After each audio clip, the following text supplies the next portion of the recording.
ప్రభువైన యేసుక్రీస్తు నామములో అందరికి వందనములు తెలియజేస్తున్నాను. అందరు క్షేమంగా ఉన్నారా? మరి ప్రతిరోజు వాక్యం చూస్తున్నారని విశ్వసిస్తున్నాను నేను. మరి మన ఛానల్ని సబ్స్క్రైబ్ చేసుకున్నారో లేదో, మరి సబ్స్క్రైబ్ చేసుకోకపోతే ఇప్పుడే సబ్స్క్రైబ్ చేసుకోండి. వాక్యం వస్తూనే ఉంటుంది కనుక మీరు ప్రతిరోజు చూడవచ్చు.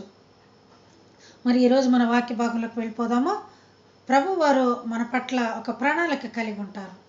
ఎవరి విషయమైనా కావచ్చు, మనకి అది జరగలేదు ఇది జరగలేదని మనం బాధపడవలసిన పని లేదు. ఎందుకంటే నిన్ను పుట్టించినప్పుడే నీ జీవితం అంతా ఆయన చేతిలో ఉంటుంది కనుక మరి విశ్వాసంతో మనం ఆయనకి ప్రార్థించుకుంటే సమస్తము జరుగుతుంది. కానీ మనం నిరుత్సాహపడిపోయి అయ్యో మనకి ఇది జరగదే, కొంతమంది బిడ్డలు పుట్టకపోతే ఇక మాకు పుట్టారులే, మాకు వయసు కూడా అయిపోతుంది అనుకుని నిరుత్సాహపడిపోతుంటారు. దేవుని ప్రార్థించడం మర్చిపోతూ ఉంటారు.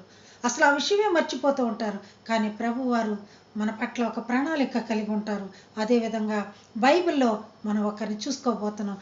వయసు అయిపోయి ఉన్నారు, అయినా కూడా వారికి దేవుడు బిడ్డనిస్తానని చెప్పి ఉన్నాడు. వారెవరో కాదు, బాప్తిస్మిచ్చే యోహాను కన్న తల్లిదండ్రులు జకర్యా, ఎలిషబెత్. వారి వయసు అయిపోయింది, ఇక పిల్లలు పుట్టరని వాళ్ళకి ఆశ కూడా లేదు, ఇక పుట్టరని నిర్ణయంతో ఉన్నారు.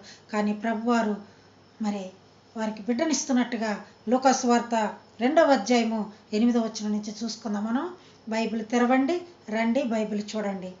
జకర్యా తన తరగతి క్రమం చొప్పున దేవుని ఎదుట యాజక ధర్మం జరిగించుండగా లూకాసు వార్త 1వ అధ్యాయము 8వ వచనం నుంచి చూసుకుందాం. మనం యాజక ధర్మం చొప్పున ధూపం వేటకు ప్రభు ఆలయంలోకి వెళ్ళి ఉన్నాడు జకర్యా.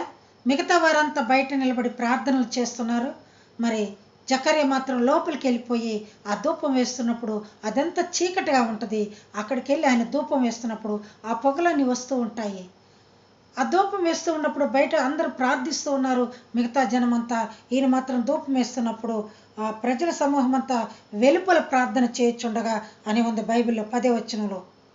వెలుపల బయట ప్రార్థన చేస్తున్నారు, ఈయన మాత్రం లోపల ధూపం వేయటానికి జకర్యా గారు వచ్చి అన్నారు. అప్పుడు ప్రభుదూత జకర్యా దగ్గరికి వచ్చినది. ఈయన ధూపం వేస్తున్నప్పుడు ప్రభుదూత ఆయనున్న ఆలయంలోకి, ఆయనున్న స్థలం దగ్గరికి వచ్చేసరికి గొప్ప వెలుగు కనపడదు అక్కడంతా.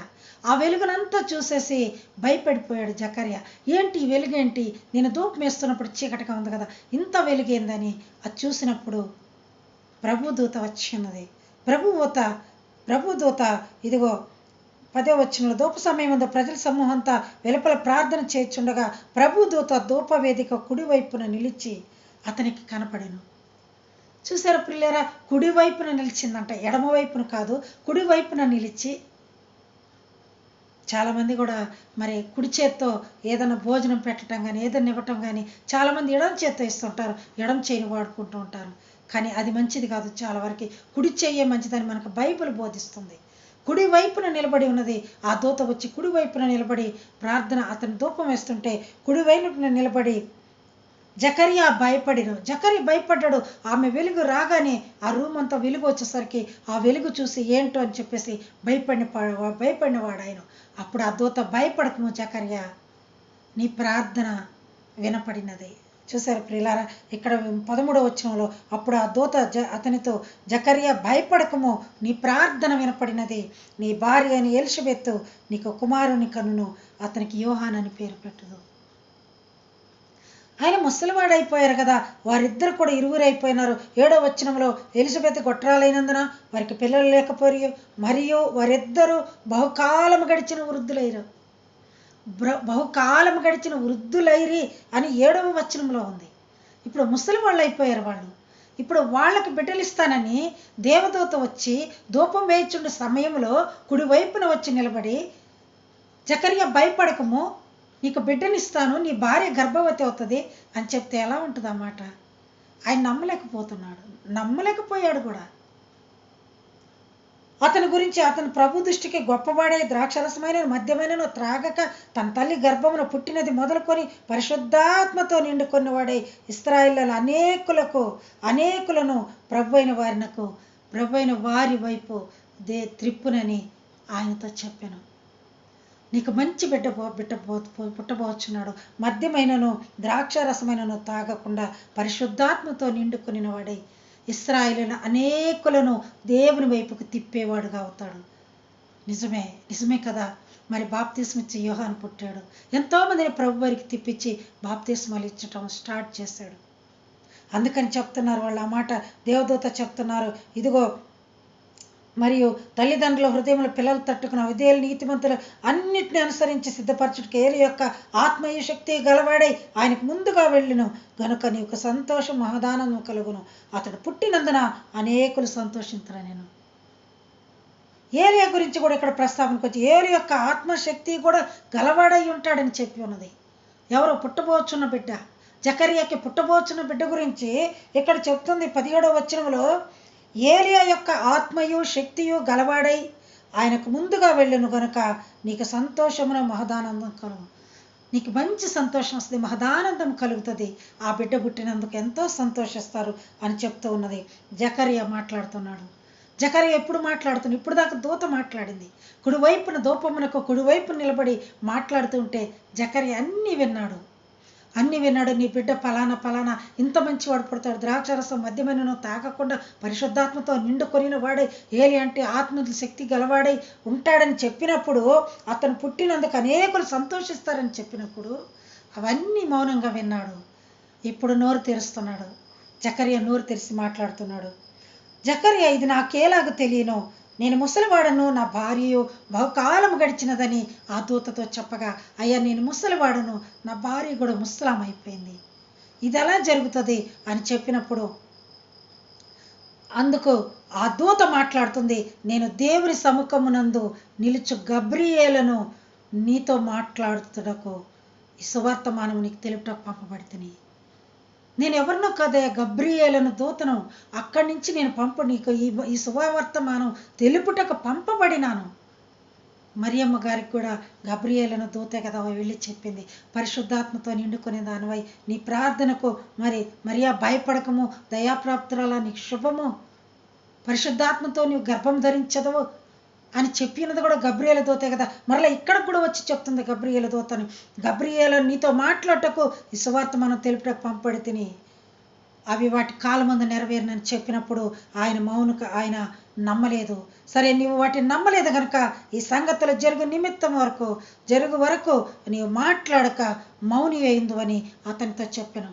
సరే, నేను చెప్పిన నువ్వు నమ్మలేదు కనుక నువ్వు మరలా బిడ్డ పుట్టు వరకు, నా మాటలు నెరవేరు వరకు నీకు నాలిక పని చేయదు, మాటలు రావేక నువ్వు ఈ రోజు నుంచి మోగవాడు అయిపోతావని చెప్పిన దూత చెప్పిన రీతిగా ఆయన మోగవాడైపోయాడు.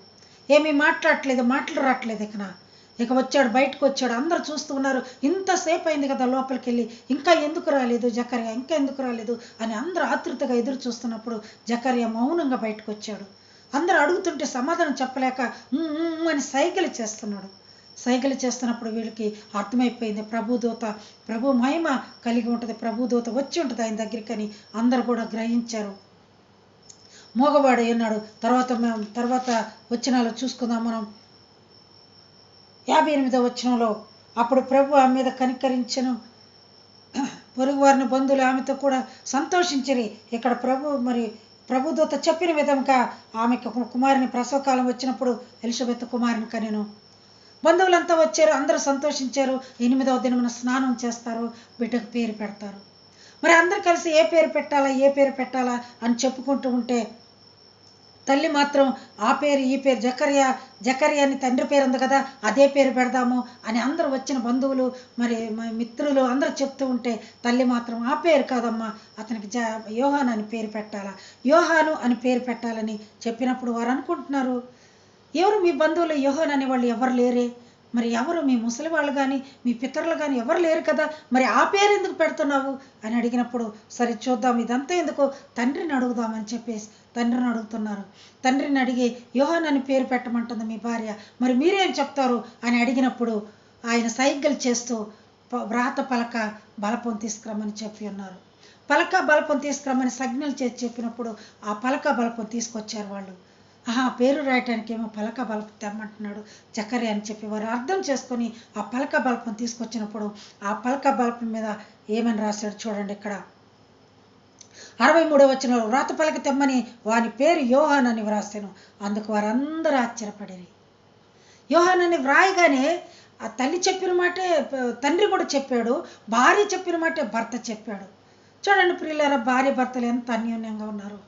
ఒకరి మనసును ఒకరు తెలుసుకొని ఉన్నారు. ముందుగా మనసులు తెలుసుకొని ఉన్నారు. వాళ్ళు చెప్తున్నారు ఏమనంటే, ఆమె ఏమైతే చెప్పినదో యోహానని భర్త కూడా అదే పేరు రాశాను.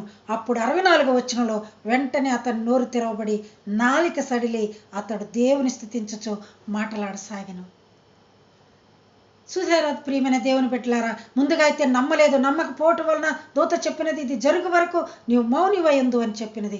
అది జరిగిన తర్వాత ఆయన యోహానని ఎప్పుడైతే పేరు రాశాడో అప్పుడు ఆయనకు నోరు వచ్చేసి ఆయన దేవుని స్తుతిస్తున్నాడు. ఇకన ఎందుకంటే దేవుడు చెప్పినట్టే జరిగింది. నాకు కుమారుడు పుట్టాడని సంతోషించుచు మాట్లాడసాగిను. అందును బట్టి వారి చుట్టుపట్ల కాపురం ఉన్న వారందరికీ భయము కలిగెను. ఈ సంగతులను యోదయ కొండసీమలందట ప్రచురమాయను. ప్రభు హస్తం అతనికి తోడై ఉండను కనుక ఈ సంగతులను గురించి వినిన వారందరూ ఆ బిడ్డ వేలాంటివాడగును అని మనసులో ఉంచుకొనిరి. నిజమే కదా, అందరూ ఆశ్చర్యపడ్డారు. ఎలాంటి బిడ్డ అయితే, ఎంత దైవభక్తి గలవాడో, లేకపోతే దేవుని మహిమతో పుట్టినవాడు కనుక ఎలా ఉంటాడో ఆ బిడ్డ. మరి తల్లి తండ్రి కూడా ఇంత ఇదిగా తండ్రి నమ్మనప్పుడు ఆయనకు నోరు పోయినది, మరలా ఆ పేరు రాసినప్పుడు నోరు వచ్చినది జకర్యాకు. కనుక ఈ పుట్టబో బిడ్డ ఎంత గొప్పవాడవుతాడని భయభ్రాంతులకు గురయ్యారంట. చక్కగా అందరు కూడా పరిశుద్ధాత్మ పూర్ణులై అతని తండ్రి తర్వాత తండ్రి మరియు అతని తండ్రి జకర్యా పరిశుద్ధాత్మ పూర్ణుడై ప్రవచించు వచ్చాడంట. కింద లేఖనాల్లో ఉంది ఆయన ప్రవచనాలని. మనకు చదువుకునే టైం లేదు. వీలైతే మీరు బైబిల్ చదవండి. ఎందుకంటే దేవుని ప్రణాళిక మన వైపు ఎలా ఉంటుందో మనకు తెలియదు కనుక మనం ఎప్పుడు కూడా నిరాశ చెందవద్దు, నిస్పృహ చెందవద్దు. దేవుడు ఖచ్చితంగా న్యాయం చేస్తాడు.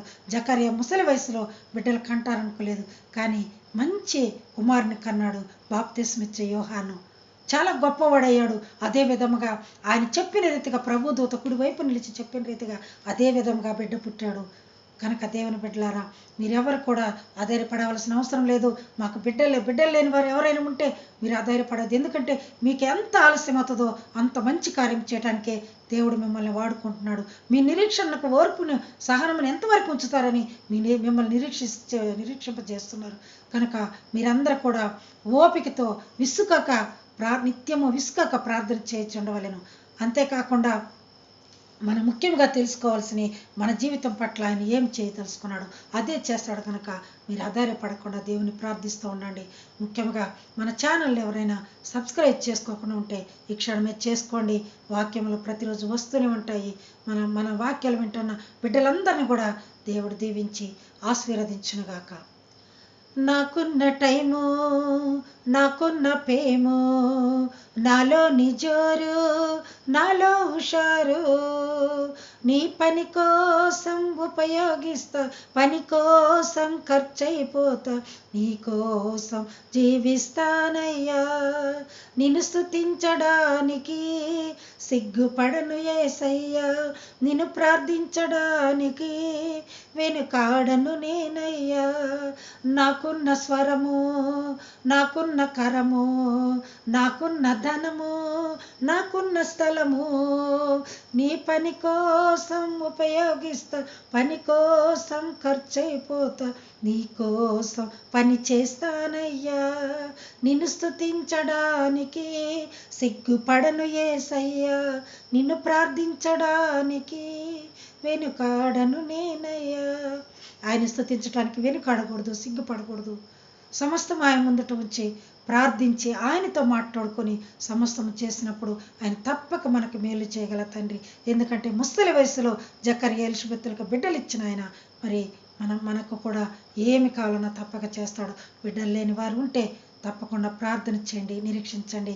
దేవుని యందు ఓర్పుతో సహనంతో ఎదురు చూడండి. God bless you all.